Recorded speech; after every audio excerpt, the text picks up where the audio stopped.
Assalamualaikum, salam sejahtera dan selamat pagi. Selamat datang ke sesi wawancara kita pada hari ini. Nama saya Arisa Farzana binti Azwari Izwan dan saya amat besar hati kerana dapat bersama-sama anda lagi untuk membincangkan satu topik yang sangat relevan dengan arus perdana masa kini, iaitu ilmu di hati, teknologi berkesakan generasi. Di zaman era digital yang pantas ini, kita sering mengetahui bahawa teknologi ini ialah sebagai pemacu utama kemajuan. Namun, kita harus sedar, sehebat manapun sebuah peranti atau aplikasi, ia hanyalah alat kaku tanpa pengemudi yang berilmu dan berintegriti. Ungkapan ilmu di hati membawa maksud ia bukan sahaja maklumat yang disimpan di dalam memori, tetapi cahaya yang membentuk karakter, adab dan kebijaksanaan dalam diri manusia. Untuk mengupas dengan lebih mendalam tentang bagaimanakah penyatuan antara jiwa dan teknologi ini mampu mengubah masa depan, saya telah menjemput seorang tetamu istimewa yang pakar dalam bidang ini. Bersama saya sekarang ialah Encik Muhammad Nazri, Guru Cemerlang Media. Selamat datang, Tuan. Terima kasih atas jemputan. Tuan, pada pendapat Tuan, bagaimanakah nilai moral dan etika ilmu di hati tetap terjaga dalam arus kecanggihan teknologi masa kini? Baiklah. Bagi menjawab persoalan ini, kuncinya ialah adab dahulu, barulah ilmu. Didiklah anak-anak kita bahawa dunia cyber tu janganlah sampai mengikis akhlak dan kepribadian moral masing-masing. Jadikan ilmu di hati itu sebagai penapis ataupun benteng semasa melayari dunia cyber. Saya setuju dengan pendapat Tuan.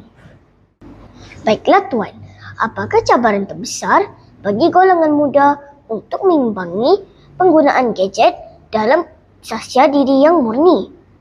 Okey Arisa. Cabaran terbesar yang kita boleh lihat pada masa kini ialah hilangnya kemahiran sosial.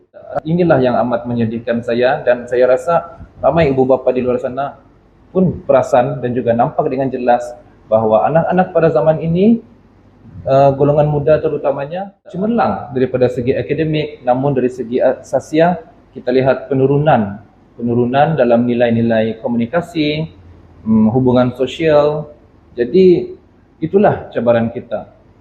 Buat para pendidik khususnya, itulah cabaran kita di mana kita perlu mengusahakan agar murid-murid kita ini, anak-anak golongan generasi muda ini tidak hilang nilai empati, nilai simpati, kesabaran dan juga rohani dalam mengejar kepantasan dunia digital. Nampaknya tugas guru pada masa kini nampak lebih mencabar. Baiklah Tuan, pada pandangan Tuan, sejauh manakah teknologi ini mampu membantu golongan muda dengan lebih efektif? Sangat membantu Arisa sebenarnya. Melalui teknologi, pembelajaran menjadi lebih visual dan interaktif. Jadi, murid-murid bukan sekadar berada dalam kelas, bukan sekadar terhad kepada membaca sahaja, malah murid-murid berpeluang untuk dibawa ke dunia luar melalui pembelajaran secara maya. Seterusnya, bagaimanakah teknologi ini dapat dijadikan sebagai penyebaran ilmu yang bermanfaat kepada golongan muda? Gunakanlah teknologi untuk berkarya. Seperti kita lihat pada zaman dahulu, karya-karya ditulis dengan cara penulisan dan juga syair dan sebagainya. Pada zaman ini, karya tetap sama juga dilakukan, tetapi wadahnya berubah kepada penulisan berasaskan teknologi. Jadi nasihat saya Arisa kepada golongan muda terutamanya, tetaplah berkarya. Namun pastikan karya itu dalam bentuk penyampaian konten-konten yang kreatif, yang positif dan juga menyebarkan ilmu yang bermanfaat. Terima kasih Tuan. Baiklah, soalan saya yang terakhir, apakah pesanan anda kepada golongan muda supaya mereka menjadi insan yang mahir teknologi tetapi tetap berpegang teguh kepada jati diri dan nilai murni. Jadilah tuan kepada teknologi dan jangan jadikan teknologi sebagai tuan. Dunia digital ini sangat luas dan jangan lupa bahawa dunia digital juga adalah sangat buas. Kalau kita menjadi hamba kepada teknologi, kita pasti tewas dan pastilah buruk padanya. Sebaliknya, kalau kita mampu membawa diri dan kita mampu menghadapani digital ini dengan ilmu yang didada, dengan ikhlas, dengan benteng pertahanan yang kuat, pastinya kita akan menjadi orang yang hebat pada masa akan datang dengan menggunakan manfaat daripada teknologi yang ada. Demikianlah tadi perkongsian yang sangat mendalam dan penuh inspirasi daripada tetamu jemputan kita, iaitu mengenai ilmu di hati, teknologi memperkasakan generasi.